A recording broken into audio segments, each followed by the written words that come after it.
This is the Wrestling Replay. I am Cato. Welcome to episode number 10, your Memorial Day edition, your Double or Nothing edition, your MJF performs his best Sasha Banks and Naomi walkout edition. We got a lot to get to, but before that, if you are a repeat viewer, you already know what to do.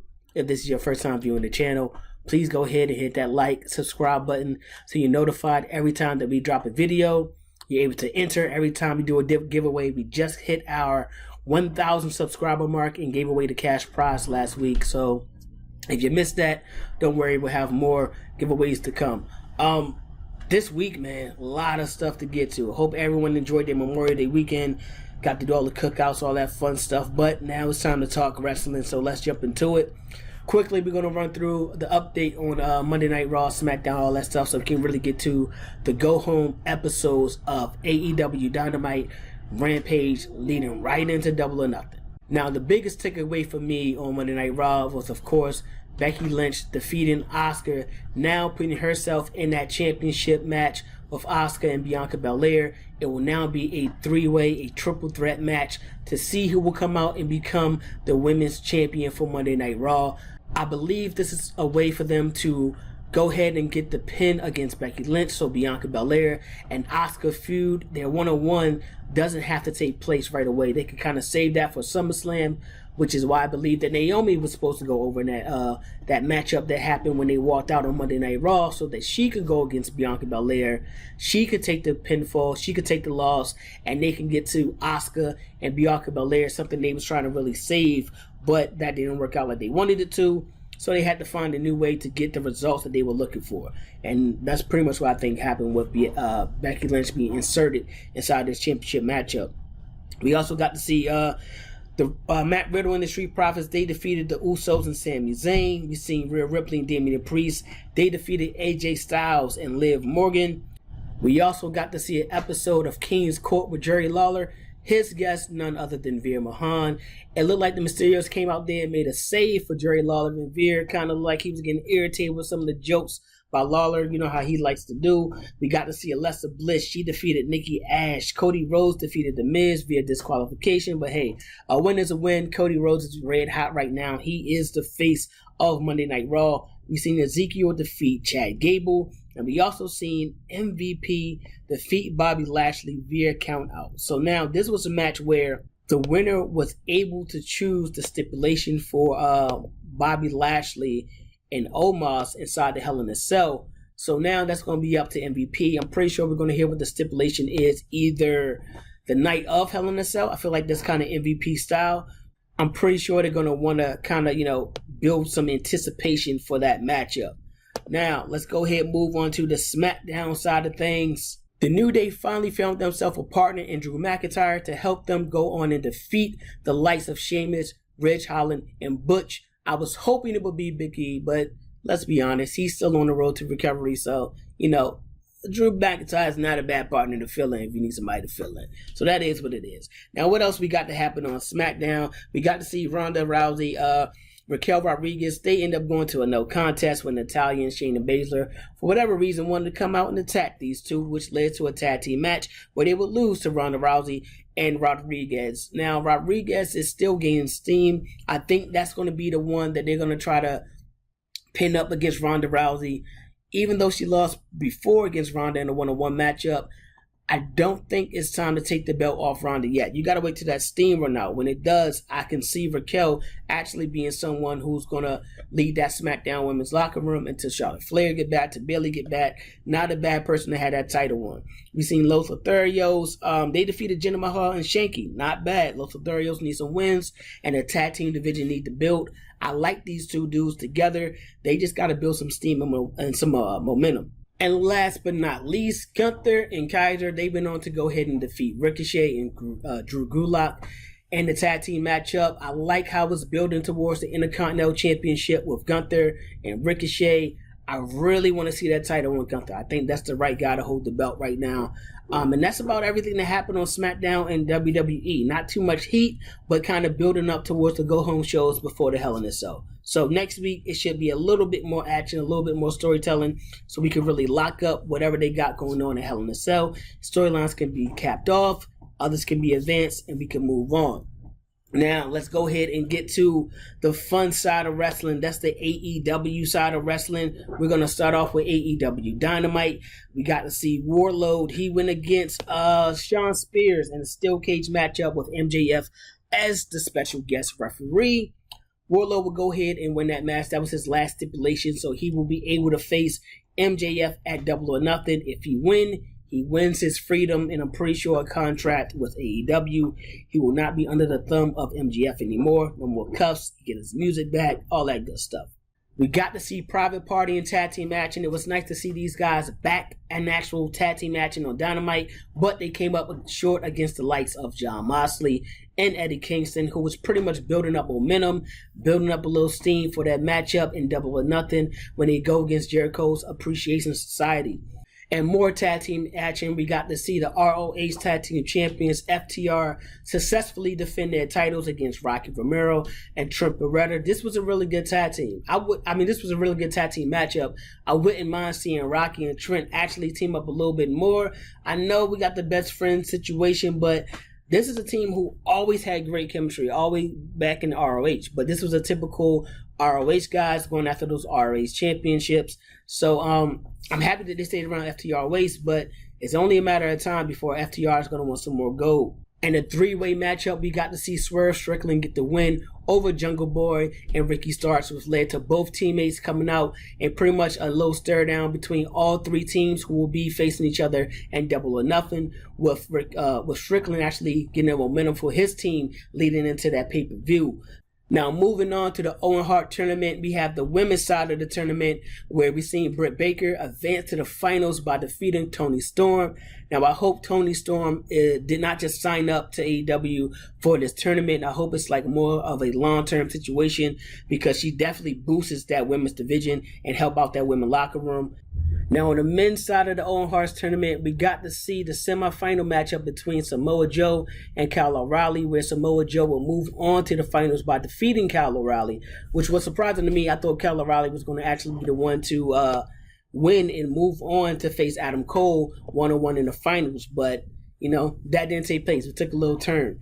Now let's go ahead and jump into AEW Rampage and see what happened over there.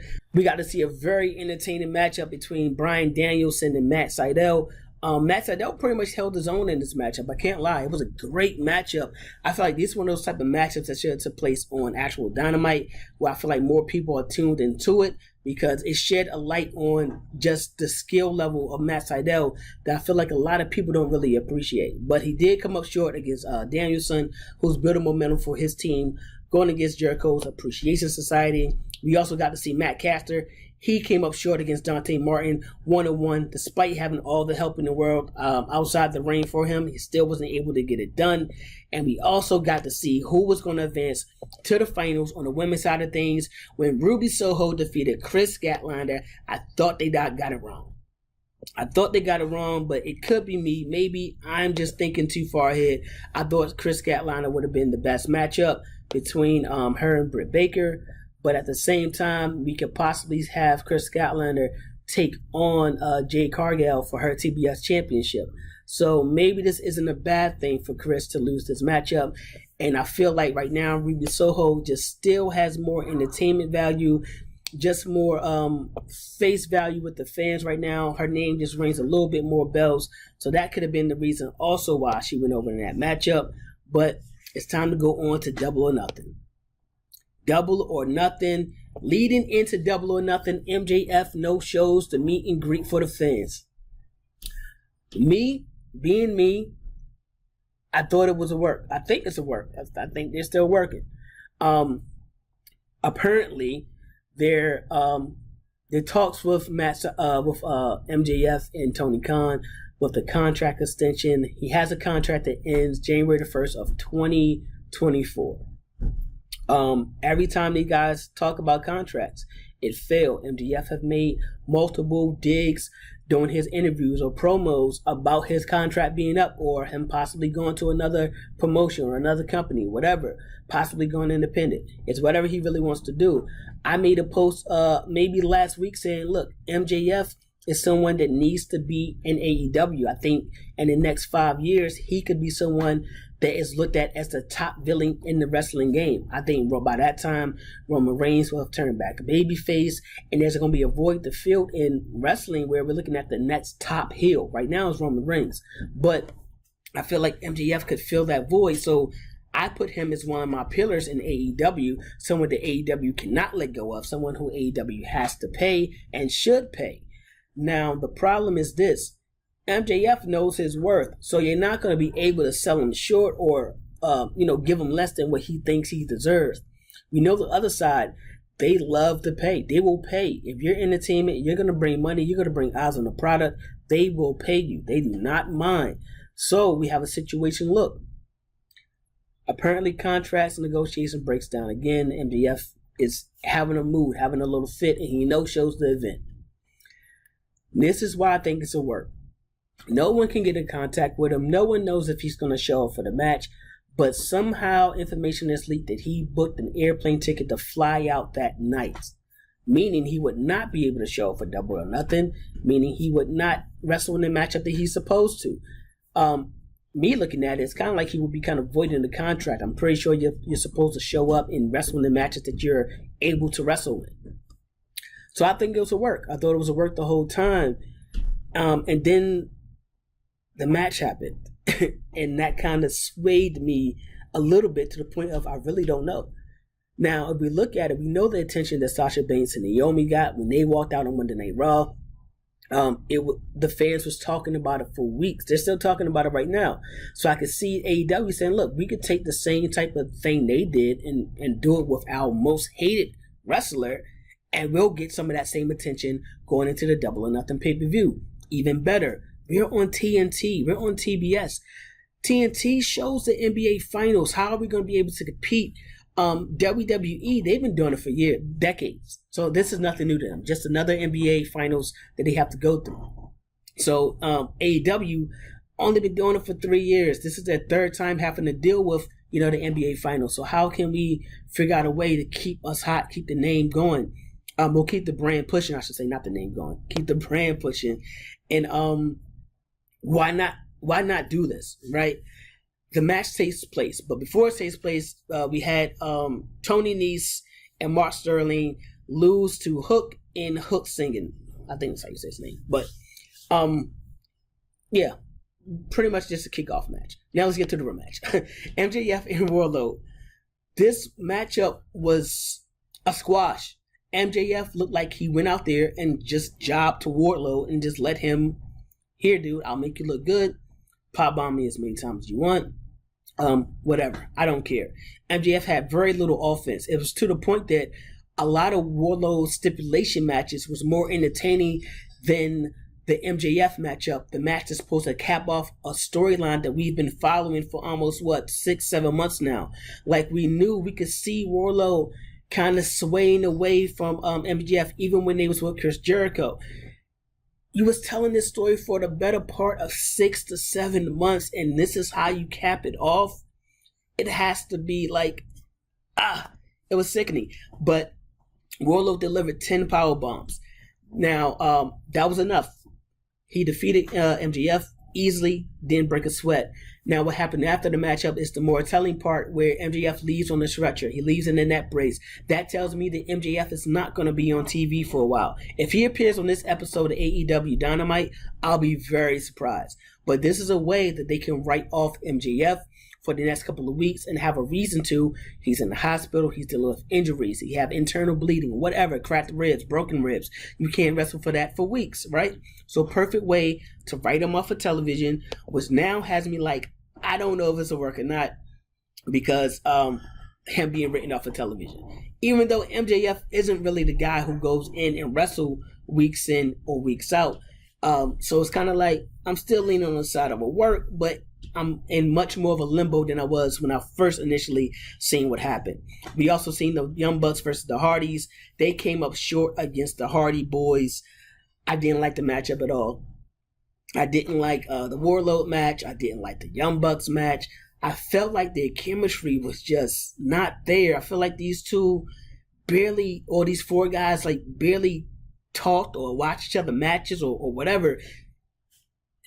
I don't know. It just didn't hit right. Maybe they can run this. I think they should run it back. But if they do, it has to be in a TLC style matchup, a no disqualification type matchup, because it just looked like they just was off sync. Like every step of the way, they looked like they was off sync. We seen Jade Cargill defend her TBS championship against Anna Jade. That match was terrible. It was a lot of missteps in that matchup. I didn't like it, but more importantly, after the matchup, we seen Chris Statlander come down there and make the save. Then we seen Athena, aka Ember Moon from WWE. She came down there to kind of even the odds, and she stood alongside of Anna Jay and Chris Statlander, who was standing in front of the baddies and Jade Cargill. So, only thing that threw me off here is I was thinking Chris Statlander was the one that was going to get the matchup with Jade, but it looked like it's going to be Athena from the stare down. So if the Statlander match does happen, we all but know that she's definitely going to lose to Jade. So there's no point of even having a matchup when you can save that matchup and actually make it something that the fans can believe in going into the match, that, hey, Jade may actually lose, because it looked like they're setting up Jade and Athena, which should be a great matchup.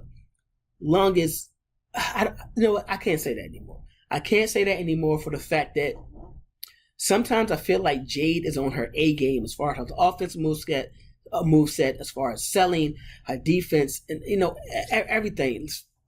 She makes the match look good, and then we get matches where I'm like, what is Jade doing? She just looks confused, look like she doesn't really know where to go at times. So I'm not sure exactly what we're going to get. If Jade is on her A game and Athena, it just does what she does, we're going to get a really good matchup. We also see Hathaway. He came out and he pretty much took control of the baddies, formerly Bibbins in NXT. So he took control, I guess, managing the baddies, because they all walked out following him. That's something that has to be explained on AEW Dynamite. So we do get a new type of storyline that's going to happen. I do like that. I will say that. Now, for me, this is where the pay-per-view picked up. House of Black versus the Death Triangle. The action was absolutely amazing. House of Black were going to win this matchup with the help of Julia Hart. The lights went out when Penta looked like he was ready to go in for the kill against Malachi Black. And she spit the mist in Penta's eye. I believe it was Penta, right? No, it was Pac. She spit the mist inside of Pac's eye. And that allowed Malachi Black to go ahead and put away Pac and get the victory. I like the fact, I don't care who went over in this matchup. To me, either or, it was going to be entertaining. I did not care who went. But I did not like the finish with Julia Hart. Something that everyone's seen coming. Something that you was really just throwing it at us like, hey, she's going to join the House of Black. I wish it would have happened against the Varsity Blondes, so she could have really separated herself from that. It would have separated House of Black and Varsity Blondes and any more future feuds going on forward, because I don't want to see that anymore. That's dead. So I wish it would have just ended a different way. Even still, I like Julia Hart inside the House of Black. I just wish the matchup would have ended differently. That's just me being a little picky. The matchup was great. Now, on to the Owen Hart's men's final match. We got Samoa Joe. He came up short against Adam Cole. I didn't like this matchup at all either. This where the pay-per-view kind of started to fall, kind of like teeter back off to me a little bit. Adam Cole, Samoa Joe, great. They're both great in-ring wrestlers. They're both great performers, but it just didn't click. It just didn't really click for me in this matchup with the two. I prefer to have seen Dax Harwood and Adam Cole actually be the finalists in the Owen Hart tournament. One, you got Adam Cole, who is the biggest star in the tournament, so it makes sense, of course. And B, you have Dax Harwood, someone who shown his love for the Hart family in this tournament and how much he really wanted to win. He had all the passion in the world to win this tournament. That's who I would have booked to actually go in the finals. I would have booked Samoa Joe and Dax a little early on in the tournament. I would have let Samoa Joe go over Kyle O'Reilly. Dax will go over Cash, which leads to us giving us Dax and Samoa Joe. Dax go over Samoa Joe, building up great momentum. Or even if you want to flip it and let Cash go over Samoa Joe and Dax go over Kyle O'Reilly, that way now Dax has some victory over someone from the Elite. And that kind of builds a little bit more momentum, kind of builds into the storyline where he's going against Adam Cole. And then before the finals and the semifinals matchup, you got the tag team who know each other like the back of their hand, Dax and Cash. They could have faced off. And then the winner goes on to face Adam Cole. I think that would have been a much better tournament. I think it would have been a much better for storyline. But we got the matchup with Cole and Samoa Joe. I think it just kind of fell a little short to me. Now, on the women's side of the tournament, we got to see Britt Baker. She defeated Ruby Soho, but I think this match was a little bit better than the men's match, only because of how much they kept you on the edge of your seat, right? The action was cool. It was cool. Nothing amazing, nothing to really wow you, nothing to say, oh, run it back, let's see it again. It was cool, but it was so many points in this match where you thought Ruby Soho was actually going to win this matchup. She was going to actually be able to put away Britt Baker, and it kind of just drew you in, especially as a fan. It really draws you into this matchup because now you're like, oh, I don't know which way this match is going to go. I could believe both women actually winning this matchup. So I do think it was better than the men, but of course we got Britt Baker, boyfriend, Adam Cole, both winning the Owen Hart tournament, which is a tournament that I think is going to now be annual, and they did have some dope belts that they gave away. Martha Hart gave away to both of the winners after the matchup. So I like the championships. I like the cup. I don't know if these championship titles will be defended throughout the course, or if next year whoever wins the tournament, they go on to face the person who won the belt last time. I'm not really sure how it works, but the belts definitely look cool. We got to see Scorpio Sky, Ethan Page, and Paige Van Zandt go against Sammy Guevara, Frankie Kazarian, Tay Conti.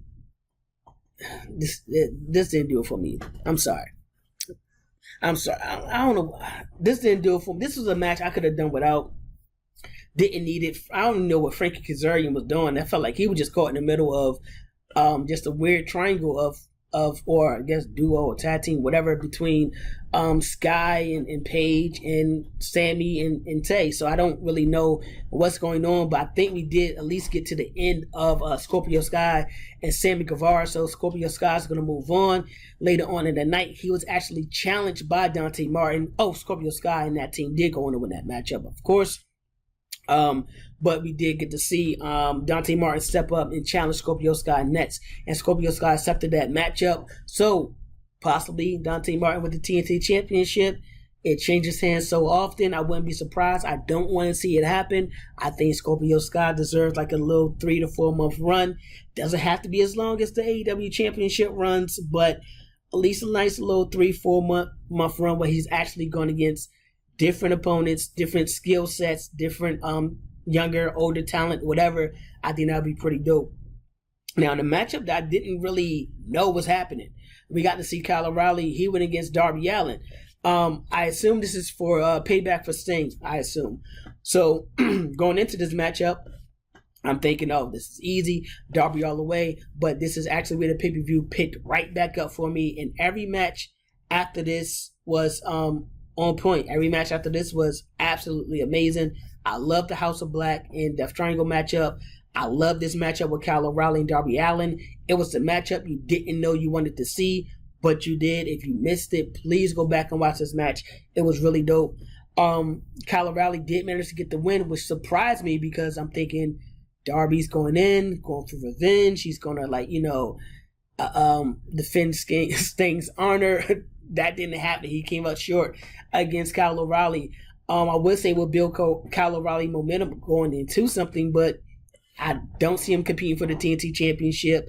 Don't see him competing for the AEW Championship, even though that would be pretty dope. But it was a good victory, a really, really good matchup between the two. We've seen the AEW's Women's Champion Thunder Rosa go against Serena Deeb, and this is a match this is a feud that they need to keep going. This match was dope. This match was a great display of women and technical wrestling, back and forth, kept you on your toes. You didn't know who was going to win this matchup either.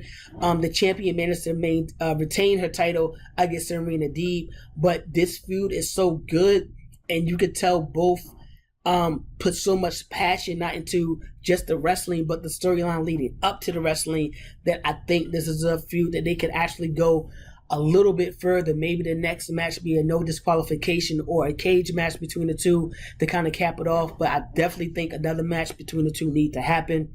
We got to see the Jericho Appreciation Society go against Eddie Kingston, Santana Ortiz, Bryan Danielson, Jon Moxley.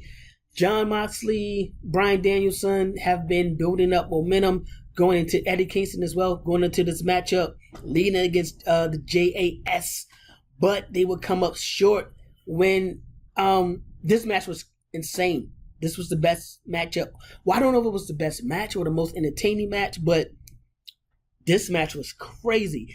This was the best matchup I ever seen in AEW history as far as the Stampedes go. With the Stadium Stampede type matches, this was the best one.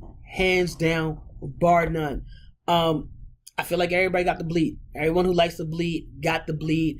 But what really stuck out in this matchup was, besides the action, so much to talk about. If you didn't see that match, I feel like if you really want to watch this pay-per-view, start at the House of Black match, skip right up to the Thunder Rosa and Serena Deeb match, and then watch it through the rest of the way, and you'll get all the best matchups, according to me.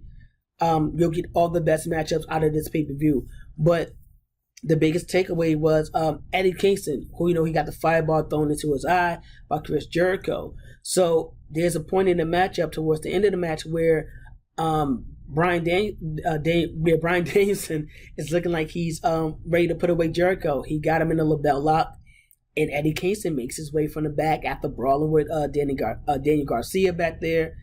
He makes his way from the back with a gasoline container. He makes his way in the ring. He starts to pour the gasoline all over Jericho.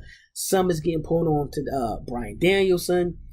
He drops the container, then he goes to light a match. And Daniel's like, yo, I'm right here. You're going to burn everybody. So he smacks it out of Eddie Kingston's hand.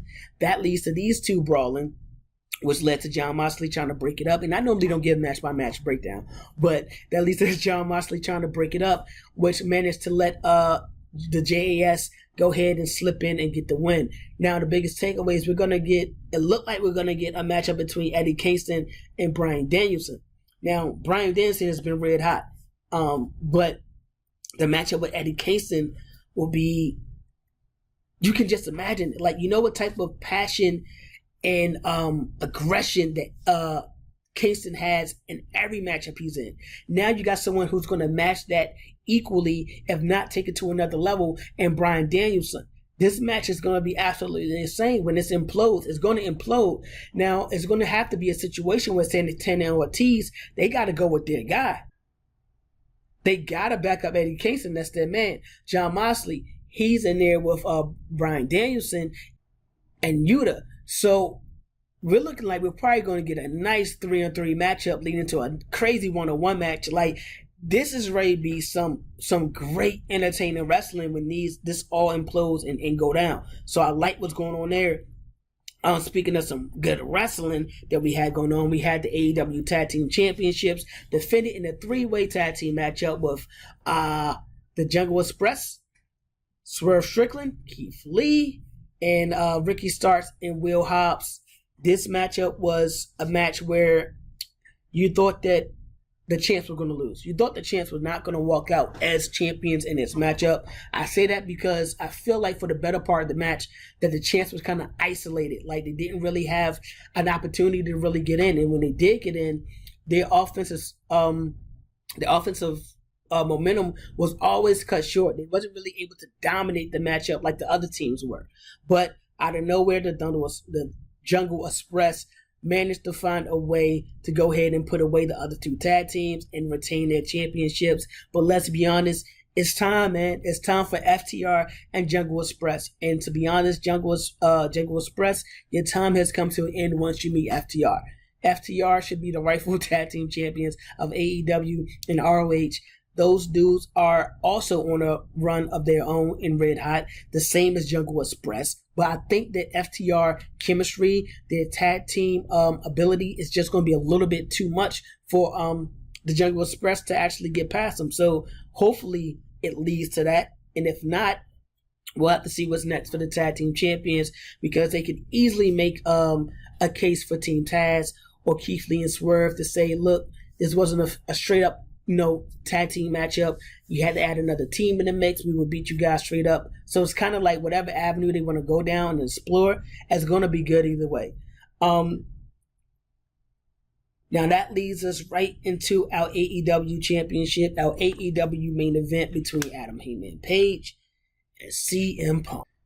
Breaking down this matchup, honestly, I feel like the match didn't really start until CM Punk hit a superplex on Adam Page midway through the match. When he hit that superplex, I feel like that's when the matchup really started.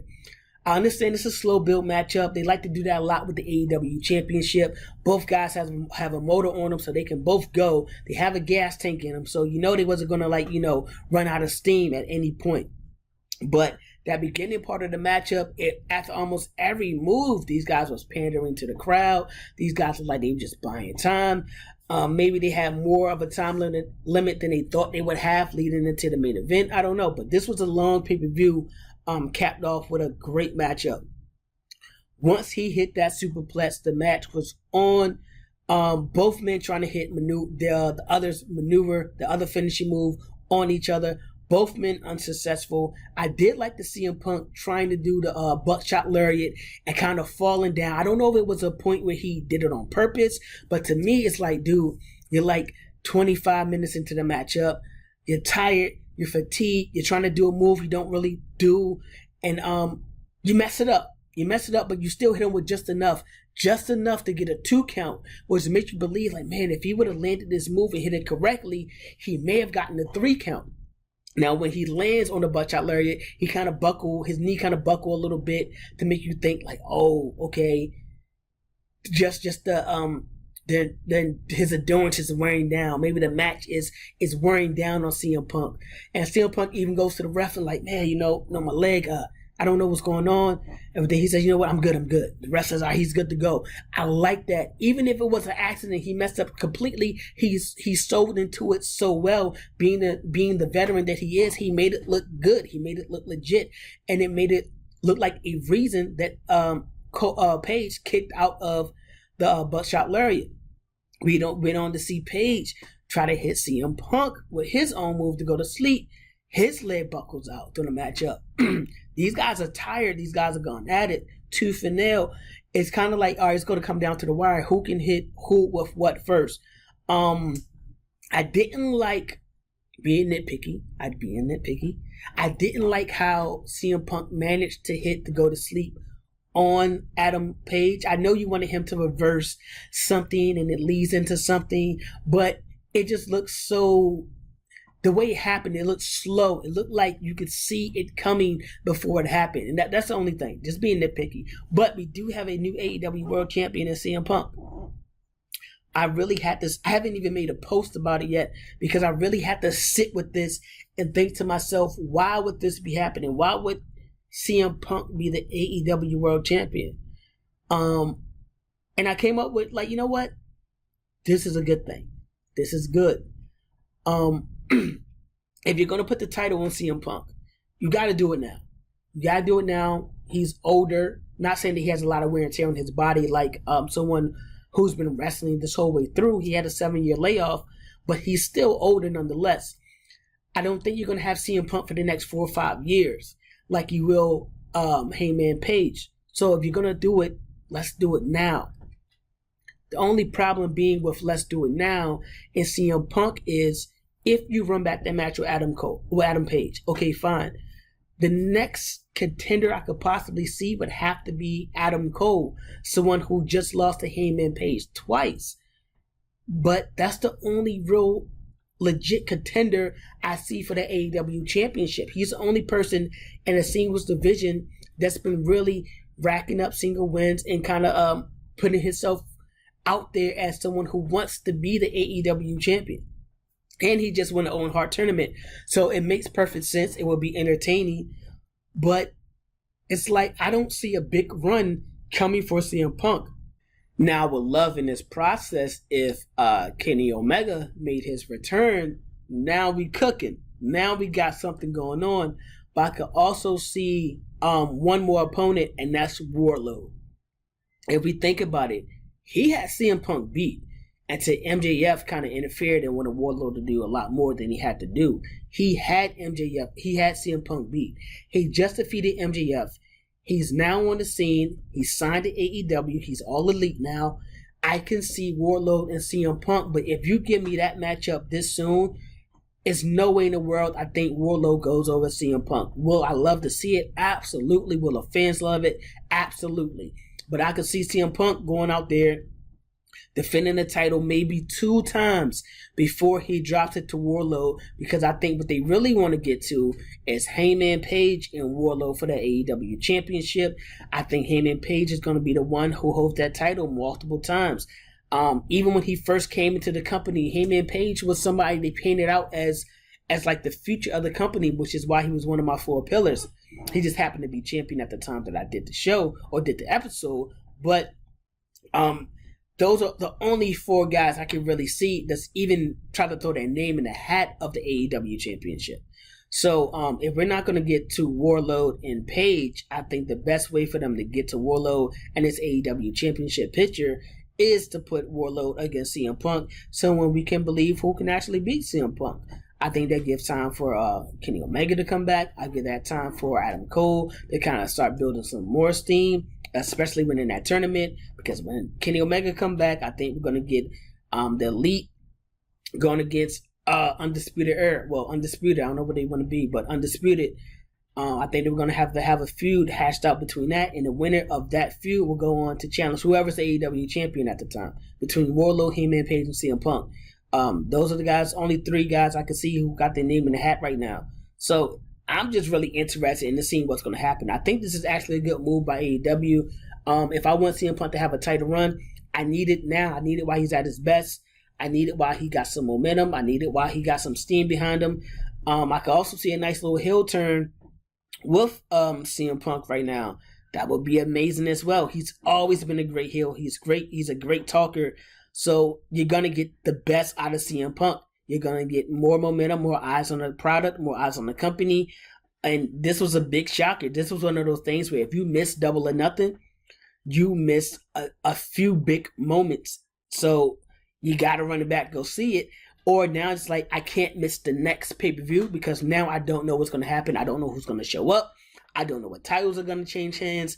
I thought Heyman Page had a little bit more run left, considering I don't think his run was really that good. Not that it was bad, but when you look at Jon Moxley run and Jericho run, I think in Kenny Omega run, they had a much better run than Heyman Page, even though he held the title, I believe, a little bit longer than Jericho.